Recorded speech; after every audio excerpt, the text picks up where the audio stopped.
People really have a fascination with murder and mystery and crime. A true crime writer is telling a human story. You have to be committed to peeling back and understanding the truth of what happened and really just being possessed by that. You're dealing with a lot of different horrors of different kinds. I love what I do. I would never do anything else.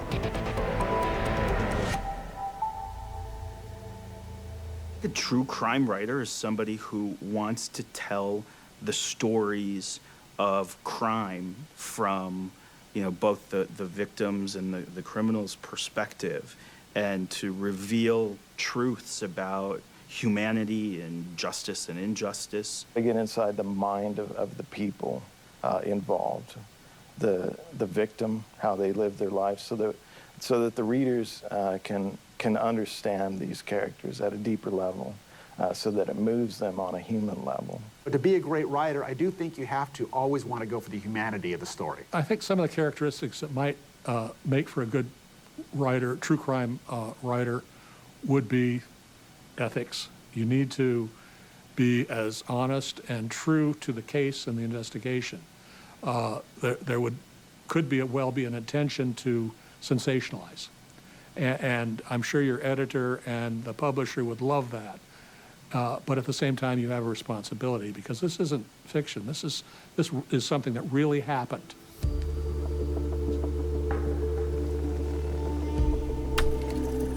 With the case that Ellison's dealing with, we're sitting in the mind of the killer as we're watching it with Ellison.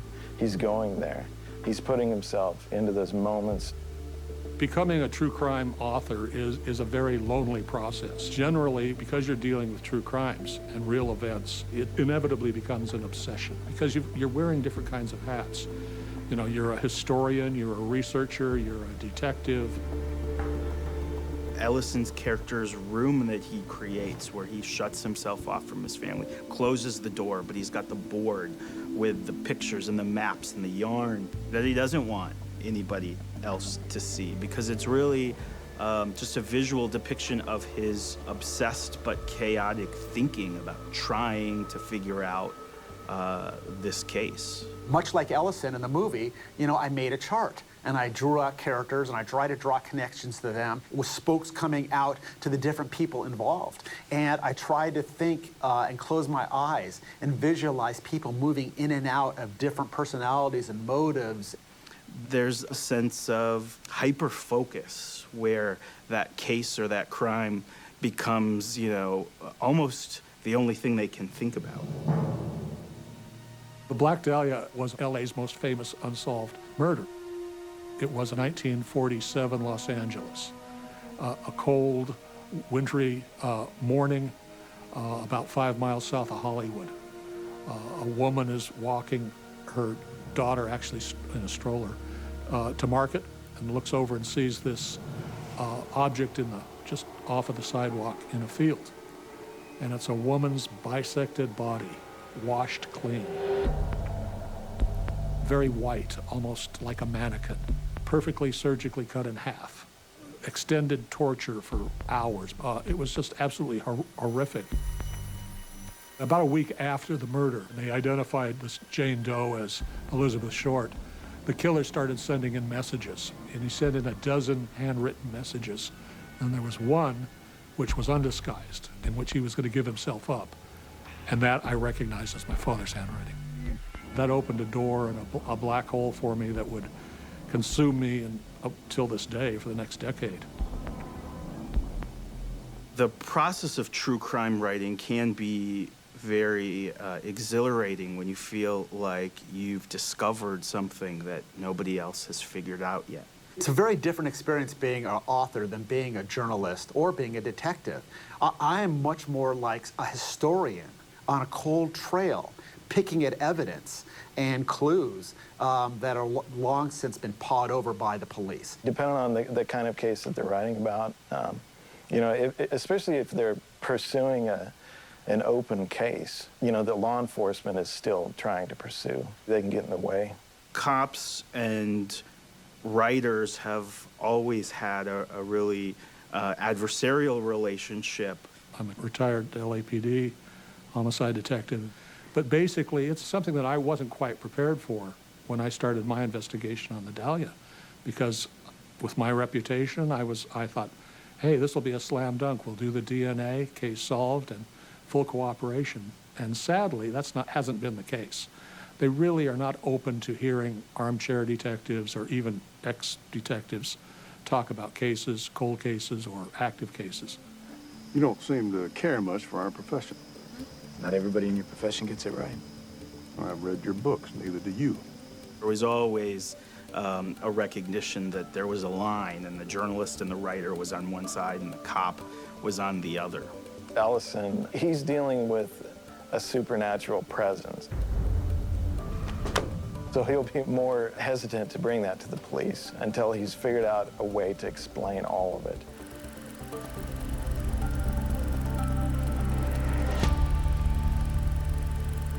The scariest moment in my writing came, I had just received a bunch of reports on the victims. And it was a rainy night, lightning, thunder. I had a fire going. And I spread out all of these reports, and I was going through them one by one. Cause of death, blunt force trauma to the head, strangulation. And I'm going through one.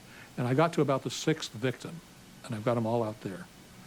And I just had this eerie feeling, almost as if the victims were standing there. It was a very psychic moment, and a very heavy moment, and a very sad, because that led me to thinking about the chain effect of, all of their relatives, all of the horror and the damage that's done to so many people. The hardest part of this story was going and talking to victims of the case, not people that had, an evil contractor and his somewhat hapless hitman after them, but people that, lost a dad, worried there was killers outside their windows, and people were still freaked out about this story.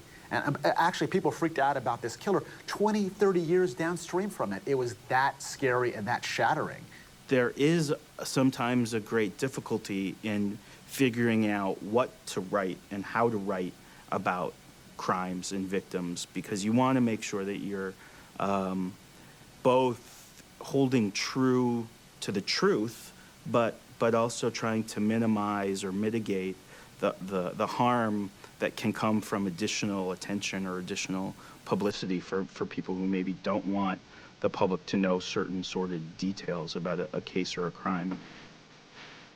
My motivation was to get the truth out. And I came to the undeniable reality that my father was a serial killer and had committed probably somewhere in the vicinity of 30 to 40 murders. People would say, if this is true, why would you even want to tell it? Well, I'm not wired like that. I mean, I'm wired to pursue the truth. It's really not about what's going on in your mind. It's whether readers are finding the truth that you hope to have in there. People want to read about crime. Crime still is a natural and intrinsic draw for readers. People want to know about the darker sides of humanity. And so there's this innate interest, and I think that's going to always create a market for true crime writers.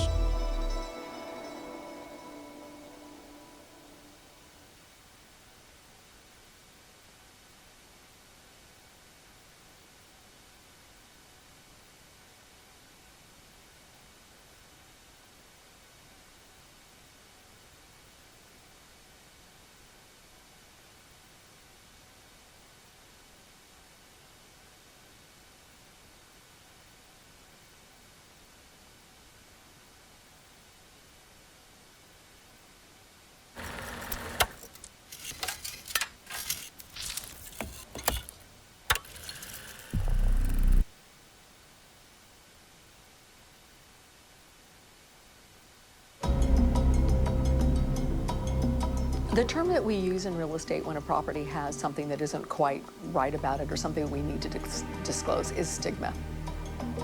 With these kinds of properties, they typically sell slower than the regular market. Bad things happen. But I think the worst are any situation where a child's involved. I think houses hold secrets, hold memories. What happens absorbs into the walls. We spent the night at Villisca Axe Murder House last night and got scared out of our minds.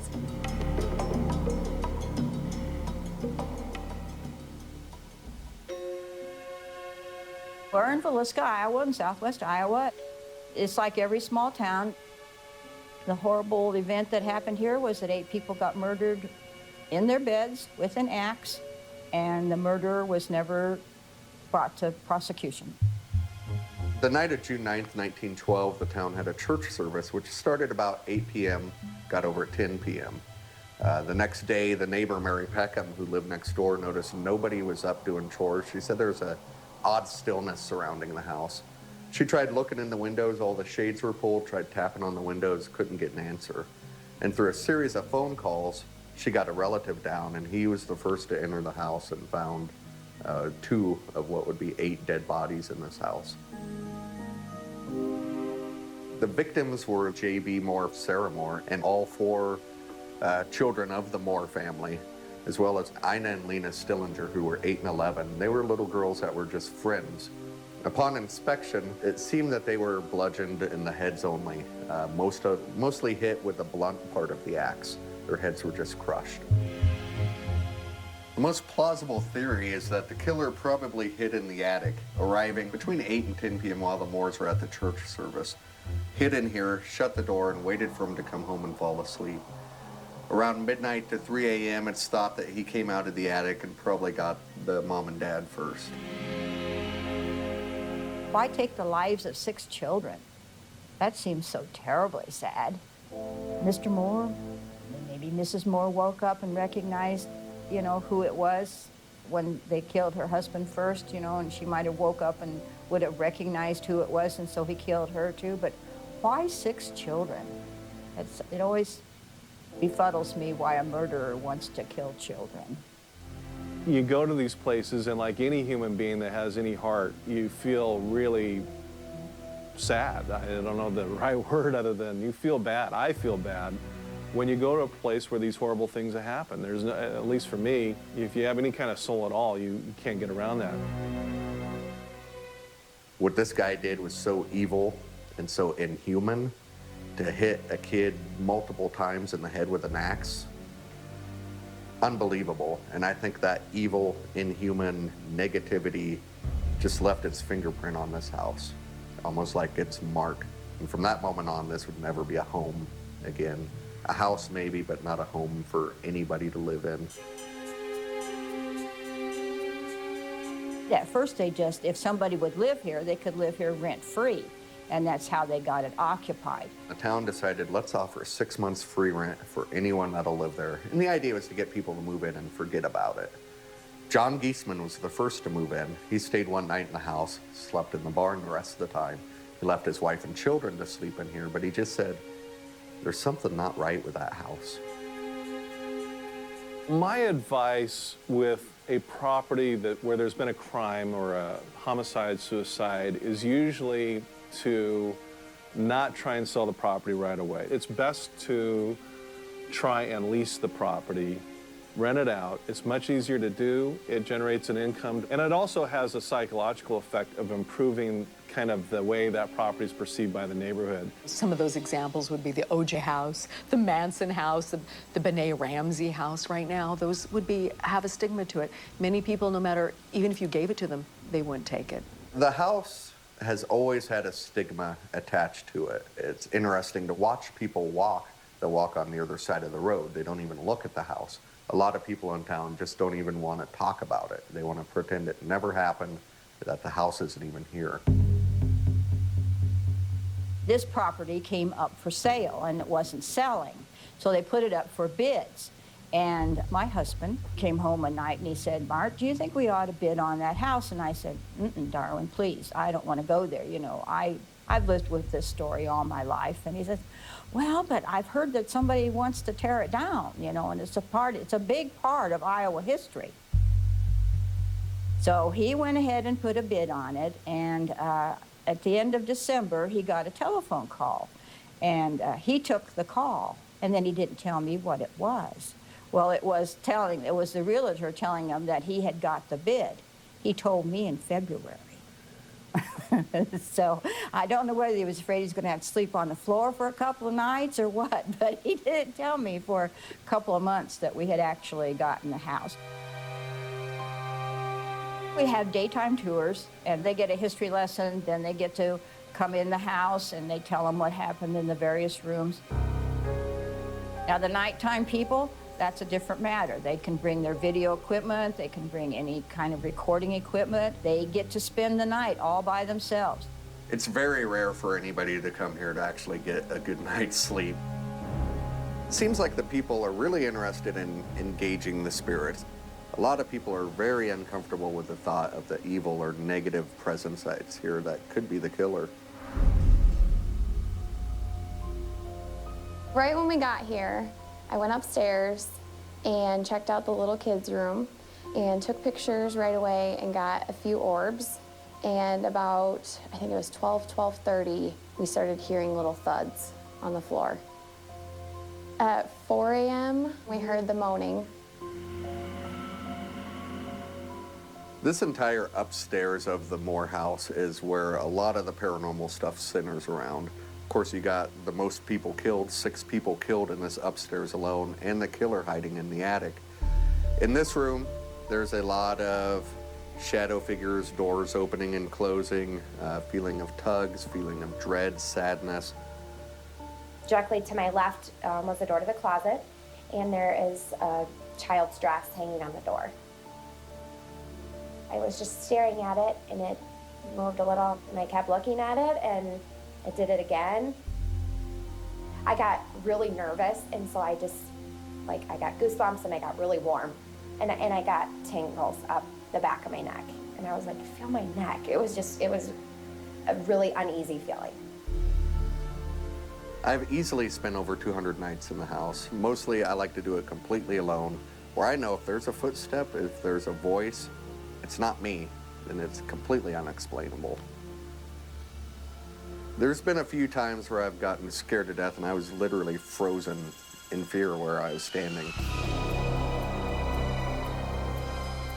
I think I'm more scared now, just because there's no explanation for anything that happened. I've been in here lots of times with the paranormal teams. I've seen the stuff, the evidence on their cameras. I've heard the EVPs. So I truly think that there's something in this house. Balls rolling, doors opening and closing, giggles, footsteps. We have had a few instances of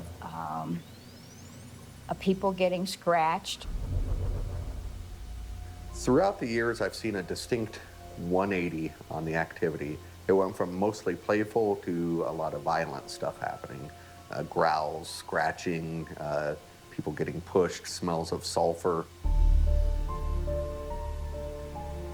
The attic seems to be the source for the worst of what happens in the house. Almost like that's where he lingers, that's his domain. There's been a lot of scratchings, growls, people claiming to be attacked in the attic. Most people are actually gone within an hour to 2 hours. Every time I come back the next day, there's hardly anybody left over. They leave various times throughout the night.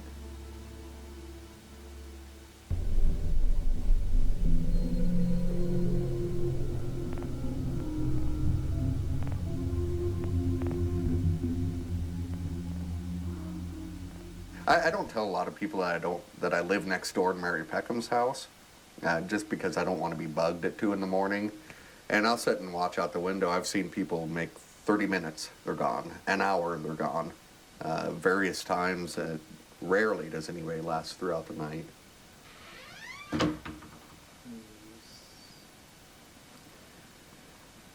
Was that rolling? Huh.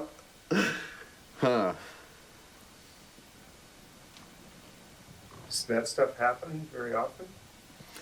I haven't seen that door move for probably since last summer. Yeah, I'm rolling. Okay. Huh. This house definitely made me a believer. Everything that happened, you just can't explain it. I don't think I could ever live in a house where something bad happened. Just that stigma that I would be scared. I definitely think there's something to it. I mean, it's just a little old-fashioned house that has no bathroom or running water or electricity in it. So that's not what's drawing them back here time after time after time. They're finding something here that draws them back. I've come to feel very close to this house, as strange as that sounds. I feel like I almost know the victims, you know, from being in here constantly. I hope that this house remains. I hope that their story is told forever.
It's cold. Let's go inside.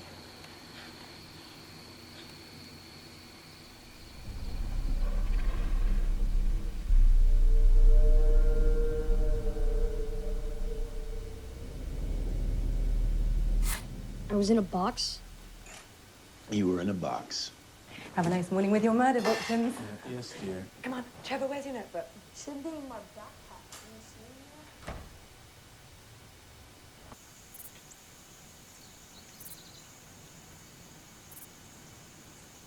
Your boy all right? Oh, he's fine. He gets night terrors, bad sometimes. Yeah, he's had them since he was 4. I'm Fran. I'm Ellison. If staring at it gave anyone any answers, the cops would have solved this thing ages ago.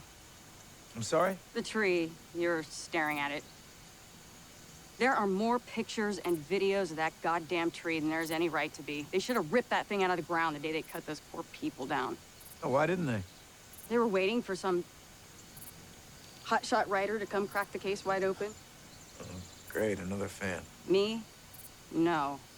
I could give a rat's ass who you are or why you're here. As long as the cops don't have to come zip your family up in body bags, you and I should get along just fine. You mind if I ask you some questions then? I'll make you a deal. I will tell you anything you want to know on 2 conditions. 1, my name never shows up in your book. And 2, my husband Harold never sees us talking. He liked the Stevensons a lot, and he doesn't much care for the idea that you stand to make money off of their deaths. Deal. Harold heads off to work at 9. After that, come on over. I'll answer anything you like. All right, thank you. Don't thank me yet.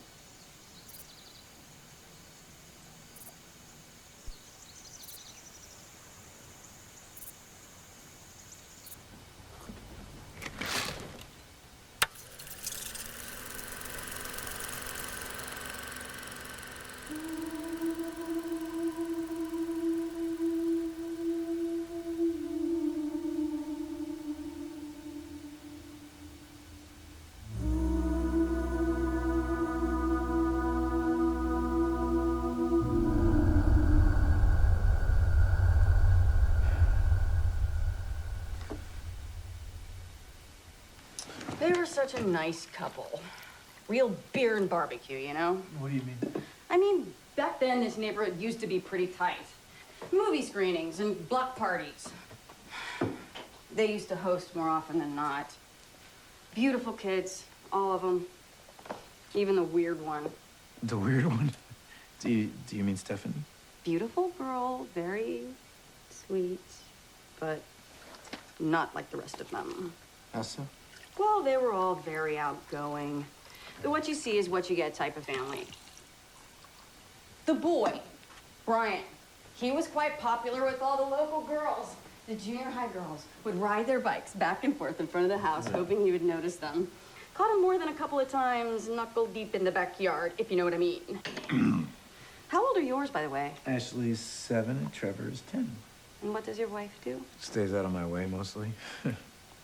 What is that supposed to mean? We're stay-at-home types. And she runs the house, I ride. You can't do both. No, once I get to writing, the world just fades away. And it's just the mystery in the book I'm writing about it. That's gotta be hard on her. She does all right. She's tough. You were telling me about the girl, about that she was different? Yeah. She was quiet, shy. No one really paid her any mind. She just sat out on her swing, talking to herself mostly. Was the family acting strange before the murders? Did anybody mention anything peculiar? No. One day they were the perfect little family, and the next, well, they were gone.